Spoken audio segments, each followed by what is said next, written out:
ഈശോ മിശിഹായിക്ക് സ്തുതിയായിരിക്കട്ടെ. അപ്പസ്തോലന്മാരുടെ പ്രവർത്തനങ്ങളിൽ നിന്നുള്ള വായന. 5-ാം അധ്യായം. അനനിയാസും സഫീറായും. അനനിയാസ് എന്നൊരാളും അവന്റെ ഭാര്യ സഫീറായും കൂടെ തങ്ങളുടെ പറമ്പ് വിറ്റു. വിലയുടെ ഒരു ഭാഗം അവൻ ഭാര്യയുടെ അറിവോടെ മാറ്റിവെച്ചു. ബാക്കി അപ്പസ്തോലന്മാരുടെ കാൽക്കൽ സമർപ്പിച്ചു. പത്രോസ് ചോദിച്ചു, അനനിയാസേ, പരിശുദ്ധാത്മാവിനെ വഞ്ചിക്കാനും പറമ്പിന്റെ വിലയുടെ ഒരംശം മാറ്റിവെക്കാനും സാത്താൻ നിന്റെ ഹൃദയത്തെ പ്രേരിപ്പിച്ചതെന്ത്? പറമ്പ് നിന്റെ സ്വന്തമായിരുന്നില്ലേ? വിറ്റു കിട്ടിയതും നിന്റെ അധീനതയിലായിരുന്നില്ലേ? ഈ പ്രവൃത്തി ചെയ്യാൻ നിന്നെ പ്രേരിപ്പിച്ചതെന്താണ്? നീ വ്യാജം പറഞ്ഞത് മനുഷ്യനോടല്ല, ദൈവത്തോടാണ്. ഈ വാക്കു കേട്ട ഉടനെ അനനിയാസ് നിലത്തു വീണു മരിച്ചു. ഇതു കേട്ടവരെല്ലാം ഭയവിഹ്വലരായി. ചെറുപ്പക്കാർ അവനെ വസ്ത്രത്തിൽ പൊതിഞ്ഞ് പുറത്തു കൊണ്ടുപോയി സംസ്കരിച്ചു. ഏകദേശം 3 മണിക്കൂർ കഴിഞ്ഞ് അവന്റെ ഭാര്യയും വന്നു. നടന്നതൊന്നും അവൾ അറിഞ്ഞിരുന്നില്ല. പത്രോസ് അവളോട് ചോദിച്ചു, ഈ തുകയ്ക്കു തന്നെയാണോ നിങ്ങൾ പറമ്പ് വിറ്റത് എന്ന് എന്നോട് പറയുക? അവൾ പറഞ്ഞു, അതെ, ഈ തുകയ്ക്കു തന്നെ. അപ്പോൾ പത്രോസ് പറഞ്ഞു, കർത്താവിന്റെ ആത്മാവിനെ പരീക്ഷിക്കാൻ നിങ്ങൾ ഒത്തുചേർന്നതെന്ത്? ഇതാ, നിന്റെ ഭർത്താവിനെ സംസ്കരിച്ചവരുടെ കാലൊച്ച വാതിലിനു പുറത്തു കേൾക്കാം. അവർ നിന്നെയും കൊണ്ടുപോകും. തൽക്ഷണം അവൾ അവന്റെ കാൽക്കൽ മരിച്ചു വീണു. ചെറുപ്പക്കാർ അകത്തു പ്രവേശിച്ചപ്പോൾ അവൾ മരിച്ചു കിടക്കുന്നത് കണ്ടു. അവർ അവളെ എടുത്തുകൊണ്ടുപോയി ഭർത്താവിന് സമീപം സംസ്കരിച്ചു. സഭ മുഴുവനിലും ഇതു കേട്ട എല്ലാവരിലും വലിയ ഭയമുണ്ടായി. അത്ഭുതങ്ങളും അടയാളങ്ങളും. അപ്പസ്തോലന്മാരുടെ കരങ്ങൾ വഴി ജനമധ്യത്തിൽ വളരെ അടയാളങ്ങളും അത്ഭുതങ്ങളും സംഭവിച്ചുകൊണ്ടിരുന്നു. അവർ ഏക മനസ്സോടെ സോളമന്റെ മണ്ഡപത്തിൽ ഒന്നിച്ചു കൂടുക പതിവായിരുന്നു. മറ്റുള്ളവരിൽ ആരും തന്നെ അവരോട് ചേരാൻ ധൈര്യപ്പെട്ടില്ല. എന്നാൽ ജനം അവരെ ബഹുമാനിച്ചു പോന്നു. കർത്താവിൽ വിശ്വസിച്ച പുരുഷന്മാരുടെയും സ്ത്രീകളുടെയും സംഖ്യ വർദ്ധിച്ചുകൊണ്ടേയിരുന്നു. അവർ രോഗികളെ തെരുവീഥികളിൽ കൊണ്ടുവന്ന് കിടക്കകളിലും കട്ടിലുകളിലും കിടത്തിയിരുന്നു. പത്രോസ് കടന്നു പോകുമ്പോൾ അവന്റെ നിഴലെങ്കിലും അവരിൽ ഏതാനും പേരുടെ മേൽ പതിക്കുന്നതിന് വേണ്ടിയായിരുന്നു അത്. അശുദ്ധാത്മാക്കൾ ബാധിച്ചിരുന്നവരെയും രോഗികളെയും വഹിച്ചുകൊണ്ട് ജനം ജെറുസലേമിന് ചുറ്റുമുള്ള പട്ടണങ്ങളിൽ നിന്ന് വന്നിരുന്നു. എല്ലാവർക്കും രോഗശാന്തി ലഭിച്ചു. കാരാഗൃഹത്തിൽ നിന്ന് മോചനം. എന്നാൽ പ്രധാന പുരോഹിതനും അവനോട് ചേർന്നു നിന്നിരുന്ന സദുക്കായ വിഭാഗവും അസൂയ നിറഞ്ഞ് അപ്പസ്തോലന്മാരെ പിടിച്ച് ബന്ധിച്ച് പൊതു കാരാഗൃഹത്തിൽ അടച്ചു.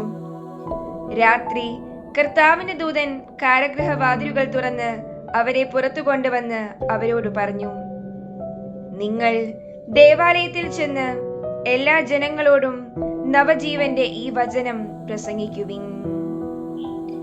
സംഘത്തിന്റെ മുമ്പിൽ. അവർ ഇതു കേട്ട് പ്രഭാതമായപ്പോൾ ദേവാലയത്തിൽ പ്രവേശിച്ച് പഠിപ്പിച്ചുകൊണ്ടിരുന്നു. പ്രധാന പുരോഹിതനും അനുചരന്മാരും ഒന്നിച്ചുകൂടി ന്യായാധിപ സംഘത്തെയും ഇസ്രായേലിലെ എല്ലാ ജനപ്രമുഖന്മാരെയും വിളിച്ചുകൂട്ടുകയും തടവുകാരെ കൊണ്ടുവരാൻ ജയിലിലേക്ക് ആളയക്കുകയും ചെയ്തു. ആ സേവകർ കാരാഗൃഹത്തിൽ ചെന്നപ്പോൾ അവരെ അവിടെ കണ്ടില്ല. അവർ തിരിച്ചു ചെന്ന് വിവരമറിയിച്ചു. കാരാഗൃഹത്തിന്റെ വാതിലുകൾ ഭദ്രമായി ബന്ധിക്കപ്പെട്ടിരിക്കുന്നതും പടയാളികൾ കാവൽ നിൽക്കുന്നതും ഞങ്ങൾ കണ്ടു. എന്നാൽ വാതിൽ തുറന്നപ്പോൾ അകത്ത് ആരെയും കണ്ടില്ല. ഇതു കേട്ടപ്പോൾ ദേവാലയ സേനാധിപനും പുരോഹിത പ്രമുഖന്മാരും ഇതിന്റെ പര്യവസാനം എന്തായിരിക്കുമെന്ന് ചിന്തിച്ച് അവരെ പറ്റി സംഭ്രാന്തരായി. അപ്പോൾ ഒരാൾ വന്ന് അവരോട് പറഞ്ഞു, ഇതാ, നിങ്ങൾ കാരാഗൃഹത്തിൽ അടച്ച മനുഷ്യർ ദേവാലയത്തിൽ നിന്നുകൊണ്ട് ജനങ്ങളെ പഠിപ്പിക്കുന്നു. അപ്പോൾ സേനാധിപൻ സേവകരോട് കൂടെ ചെന്ന് ബലപ്രയോഗം കൂടാതെ തന്നെ അവരെ കൂട്ടിക്കൊണ്ടുവന്നു. കാരണം ജനങ്ങൾ തങ്ങളെ കല്ലെറിയുമോ എന്ന് അവർ ഭയപ്പെട്ടിരുന്നു. അവർ അവരെ കൊണ്ടുവന്ന് സംഘത്തിന്റെ മുമ്പിൽ നിർത്തി. പ്രധാന പുരോഹിതൻ അവരോട് പറഞ്ഞു, ഈ നാമത്തിൽ പഠിപ്പിക്കരുതെന്ന് ഞങ്ങൾ കർശനമായി കൽപ്പിച്ചിരുന്നല്ലോ. എന്നിട്ടും നിങ്ങൾ നിങ്ങളുടെ പ്രബോധനം കൊണ്ട് ജെറുസലേം നിറച്ചിരിക്കുന്നു. ഈ മനുഷ്യന്റെ രക്തം ഞങ്ങളുടെ മേൽ ആരോപിക്കാൻ നിങ്ങൾ ഉദ്യമിക്കുകയും ചെയ്യുന്നു. പത്രോസും അപ്പസ്തോലന്മാരും പ്രതിവചിച്ചു, മനുഷ്യരെക്കാൾ ദൈവത്തെയാണ് അനുസരിക്കേണ്ടത്. നിങ്ങൾ മരത്തിൽ തൂക്കിക്കൊന്ന യേശുവിനെ നമ്മുടെ പിതാക്കന്മാരുടെ ദൈവം ഉയർപ്പിച്ചു.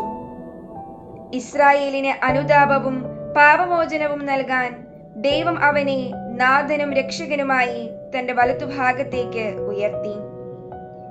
ഈ സംഭവങ്ങൾക്ക് ഞങ്ങൾ സാക്ഷികളാണ്. തന്നെ അനുസരിക്കുന്നവർക്ക് ദൈവം പ്രദാനം ചെയ്യുന്ന പരിശുദ്ധാത്മാവ് ഇതിന് സാക്ഷിയാണ്.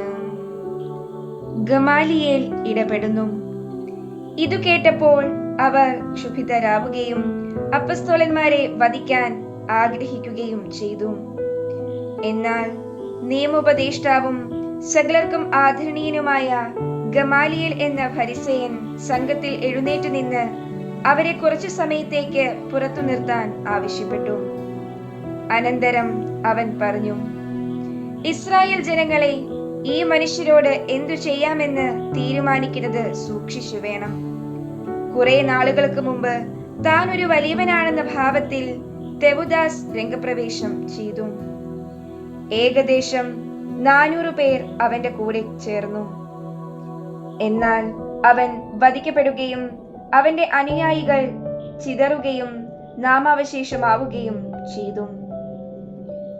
അനന്തരം കാനേഷുമാരിയുടെ കാലത്ത് ഗലീലിയനായ യൂദാസ് പ്രത്യക്ഷപ്പെട്ട് കുറെ പേരെ ആകർഷിച്ച് അനുയായികളാക്കി. അവനും നശിച്ചുപോയി. അനുയായികൾ തൂത്തെറിയപ്പെടുകയും ചെയ്തു. അതുകൊണ്ട് ഞാൻ നിങ്ങളോട് പറയുന്നു, ഈ ആളുകളിൽ നിന്ന് അകന്നു നിൽക്കുക, അവരെ അവരുടെ വഴിക്ക് വിട്ടേക്കുക. കാരണം ഈ ആലോചനയും ഉദ്യമവും മനുഷ്യനിൽ നിന്നാണെങ്കിൽ പരാജയപ്പെടും. മറിച്ച് ദൈവത്തിൽ നിന്നാണെങ്കിൽ അവരെ നശിപ്പിക്കാൻ നിങ്ങൾക്ക് സാധിക്കുകയില്ല. മാത്രമല്ല, ദൈവത്തെ എതിർക്കുന്നവരായി നിങ്ങൾ എണ്ണപ്പെടുകയും ചെയ്യും. അവർ അവന്റെ ഉപദേശം സ്വീകരിച്ചു. അവർ അപ്പസ്തോലന്മാരെ അകത്തു വിളിച്ച് പ്രഹരിച്ചതിനു ശേഷം യേശുവിന്റെ നാമത്തിൽ സംസാരിച്ചു പോകരുതെന്ന് കൽപ്പിച്ച് അവരെ വിട്ടയച്ചു. അവരാകട്ടെ യേശുവിന്റെ നാമത്തെ പ്രതി അപമാനം സഹിക്കാൻ യോഗ്യത ലഭിച്ചതിൽ സന്തോഷിച്ചുകൊണ്ട് സംഘത്തിന്റെ മുമ്പിൽ നിന്ന് പുറത്തുപോയി. എല്ലാ ദിവസവും ദേവാലയത്തിൽ വെച്ചും ഭവനം തോറും ചെന്നും യേശുവാണ് ക്രിസ്തു എന്ന് പഠിപ്പിക്കുന്നതിലും പ്രസംഗിക്കുന്നതിലും നിന്ന് അവർ വിരമിച്ചില്ല.